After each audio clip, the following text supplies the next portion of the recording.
Hi friends, ఎవరైనా మన ఛానల్ని ఇంతవరకు సబ్స్క్రైబ్ చేసుకొని వాళ్ళు ఉంటే ప్లీజ్ సబ్స్క్రైబ్ చేసుకోండి ఫ్రెండ్స్. ఇక స్టోరీలోకి వెళదాం. కానీ ఆ క్షణం బాలు మనసుని బాధ పెట్టిందని చిన్ని తెలుసుకోలేకపోయింది. బోర్డు తెచ్చి రామ్ ముందు పెట్టాడు బాలు. నువ్వు రారా అని రామ్ పిలవడంతో, లేదన్నా, వీడియోస్ ఎడిట్ చేసేస్తాను, నాకు కూడా వర్క్ ఉంది అన్నాడు బాలు చిన్నగా చెబుతూ. ఆ క్షణం నుంచి చిన్నిని చూడడం కూడా మానేశాడు బాలు. మరుసటి రోజు పల్లవిని కోచింగ్ లో జాయిన్ చేశాడు రామ్. అవని రామ్ కొత్త స్కూటీ తీసుకోవడంతో తను స్కూటీ నేర్చుకుంటానని అడిగింది పల్లవి రామ్ని. సండేస్ నేర్చుకుందులే, ఇప్పుడు మాత్రం బుద్ధిగా చదువుకో అని రామ్ గట్టిగా చెప్పడంతో సరే అనింది పల్లవి. బాలు ఆఫీస్ కూడా పల్లవి కోచింగ్ సైడే అయినా తనకి షిఫ్ట్స్ వేరే అని శరత్ లేదా నారాయణ ఇద్దరిలో రోజు ఎవరో ఒకరు వెళ్ళి డ్రాప్ చేయడం తీసుకురావడంతో ఇద్దరితో బాగా మాట్లాడుతూ కలిసిపోయేది పల్లవి.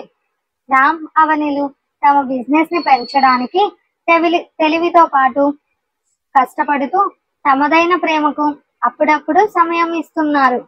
అమ్మా, ఎందుకు అరుస్తున్నావు అంది రూమ్ నుండి బయటకు వచ్చిన చిన్ని. చిన్న షాట్ లో ఉన్న చిన్నీని చూసి బాలు తలని పక్కకు తిప్పుకుంటే ఎలా వచ్చిందో అలానే తిరిగి వేగంగా తన రూమ్ కి వెళ్ళిపోయింది చిన్ని. ఆర్మీ రిటైర్డ్ ఆఫీసర్ అయిన చిన్ని నాన్న ప్రసాద్ డీటెయిల్స్ అడగడంతో తను చేస్తున్న జాబ్ గురించి చెప్పాడు బాలు.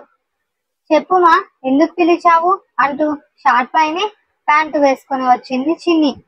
ల్యాప్టాప్ లో ఏదో ప్రాబ్లం అని అన్నావు కదా, రామ్ బాలును పంపించాడని చిన్ని వాళ్ళ అమ్మ వాణి చెప్పడంతో, సాఫ్ట్వేర్ ప్రాబ్లమ్ అది, తనకేం తెలుసు అనేదల్లా అక్కడ తండ్రి ఉండడంతో నోరు మూసుకొని ల్యాప్టాప్ బాలు ముందు పెట్టి తల పక్కకు తిప్పుకుంది చిన్ని.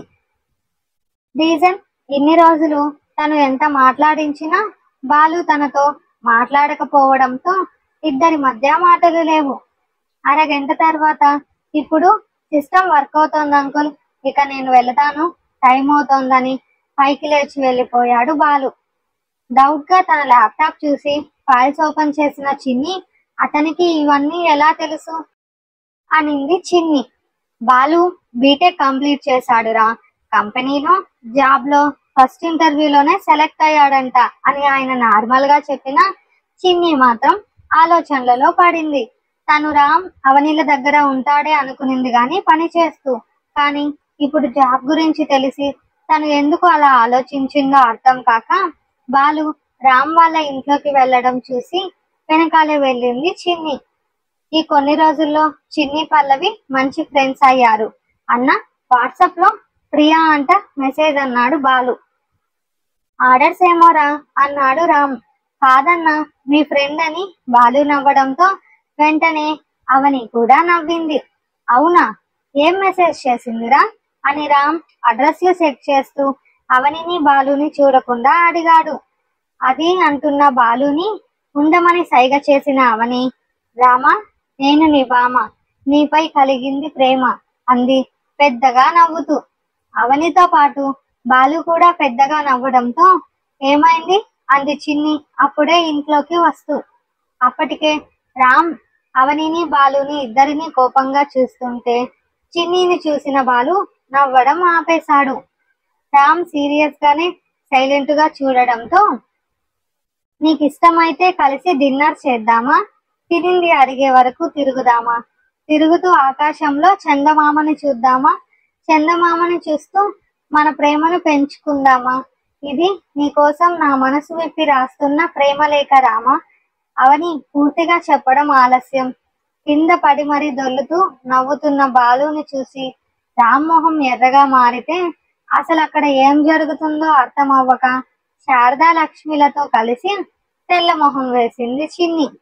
ఆపకుండా నవ్వుతున్న అవనిని చూసి అయిపోయావే నా చేతిలో అని రామ్ పైకి లేవడంతో వెంటనే అక్కడ నుంచి పైకి లేచిన అవని తన ముందు ఉన్న చిన్నుని రామ్ పైకి నెట్టేసి బయటకు పరిగెత్తింది. తన మీద పడుతున్న చిన్నీని సరిగ్గా నిలబెట్టి ఇంకా కూడా నవ్వుతున్న బాలుని ఒకటేసేలోపు బాలు కూడా పైకి లేచి పరిగెత్తడంతో, ఏయ్, ఇద్దరు అయిపోయారు నా చేతిలో అని ఇద్దరిని పట్టుకోవడానికి చూశాడు రామ్. ఇప్పుడు రామ్ చేతికి దొరికితే దెబ్బలే అని అర్థమై బాలు గేట్ దూకి పారిపోవడంతో, అయ్యో, వీడు పారిపోయాడే, ఇప్పుడెలా అని రామ్ సారీ సారీ ప్లీజ్ అంది అవని రామ్ నుంచి తప్పించుకోవడానికి. ఏంటి ప్లీజ్, నన్ను వెక్కిరిస్తున్నారు ఇద్దరు అని రామ్ అవనికి అడ్డుపడడంతో రామ్ నుంచి తప్పించుకోవడానికి టాప్ ఆన్ చేసి ట్యాప్ కి ఉన్న పైప్ తీసుకొని రామ్ మీద పెట్టేసింది అవని. ఒసే అవి, వాటర్ తో తడిపేస్తున్నావే రాక్షసి అని వాటర్ మొత్తం మొహంపై పడడంతో అవనిని అడ్డుకోలేకపోయాడు రామ్. పైప్ పక్కన పెట్టి అక్కడి నుంచి పరిగెడుతున్న అవనిని కోపంగా పట్టుకున్నాడు రామ్.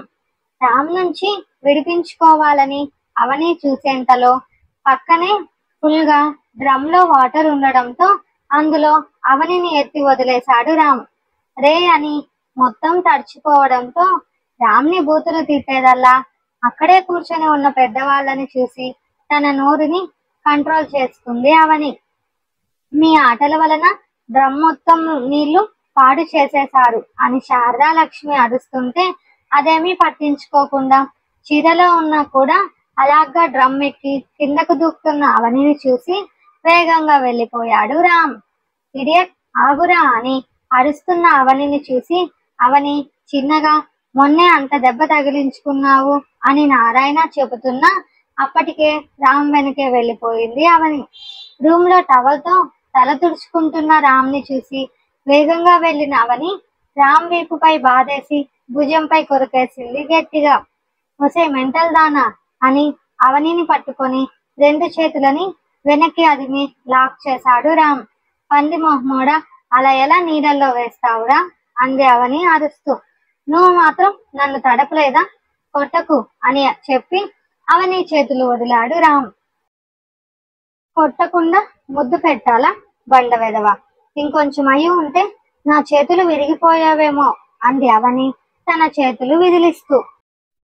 ముద్దైతే దా ఇప్పుడే పెట్టేసుకుందాం అని అవని చుట్టూ చేతిని వేసి ముందుకు లాక్కుని ఆమె పెదవులపై ముద్దు పెట్టి మరో చేతిని ఆమె మెడపై వేసి స్మూత్ గా నిమురుతూ కొన్ని నిమిషాల తర్వాత దూరం జరిగాడు రామ్. ఇంత సడన్ గా మూడెందుకు చేంజ్ అయ్యిందో అంది అవని చిన్నగా అడుగుతూ. ఎదురుగా నువ్వు ఉంటే చాలే, దానికి వేళపాలా ఉండదు అని రామ్ అనడంతో అవని చిన్నగా నవ్వుతూ రామ్ని ఒక్కటేసి, దానికి లేకపోతే ఏమయ్యింది, మనకుందిగా అంది అవని. ఓయ్, అది చేంజ్ అయ్యింది నాలోనే, బయట ఎక్కడో కాదు కదా అంటూ వీపు చుట్టూ ఉన్న చేతిని నడుముపైకి జరిపాడు రామ్. రామ్ మాటలకి కళ్ళు పైకెత్తి, మాటల్ని టైంని నీకెలా కావాలో అలా చేంజ్ చేసుకుంటావు కదరా అంది అవని రామ్ మెడ చుట్టూ చేతులు బిగిస్తూ. ఎదురుగా ఉన్నది నువ్వైనప్పుడు ఆటోమేటిక్ గా అవే చేంజ్ అయిపోతాయి అని అవనిని తన పైకి లాక్కొని మరోసారి ఆమె పెదవులు అందుకున్నాడు రామ్. తడిచి ముద్దగా అవడంతో చీర మొత్తం ఆమె శరీరానికి అంటుకోవడం చూసి బయట దగ్గర ఉన్న పిన్ లాగేశాడు రామ్. రే, డోర్ కూడా వేయలేదు అంది అవని రామ్ని కోపంగా చూస్తూ. అవనిని వదలకుండా అలాగే పట్టుకొని తీసుకెళ్లి డోర్ లాక్ చేసి, ఇంకేం చెబుతావు సాకులు అన్నాడు రామ్ చేతులు కట్టుకొని అవనిని సూటిగా చూస్తూ. తడి బట్టలు రా, బెడ్ తడిచిపోతుంది అంది అవని రామ్ని అమాయకంగా చూస్తూ. బెడ్ తడవకుండా నేనున్నాను కదే అని అవని బయట పట్టుకున్నాడు రామ్. అవని గోడ వైపుకి జరిగిపోవడంతో అవని ఎటు తప్పించుకోకుండా గోడకి రెండు వైపులా చేతులు పెట్టి ఆమె మెడపై పెదవులతో రాస్తూ, నా నుంచి ఎందుకు దూరంగా తప్పించుకోవాలని చూస్తున్నావే అని రామ్ అడగడంతో, నేను దూరంగా వెళుతున్నా నువ్వెక్కడ వదులుతున్నావురా అనింది అవని నవ్వుతూ. అవనితో పాటు ఫ్లోర్ మీదకు జారిన రామ్ ఆమె చీరని మొత్తం దూరం చేసి మెత్తటి పరుపు మీద కాదే కటిక నేల మీద అసలైన యుద్ధం రుచి చూద్దాం అని అవని పెదవులు అందుకున్నాడు రామ్.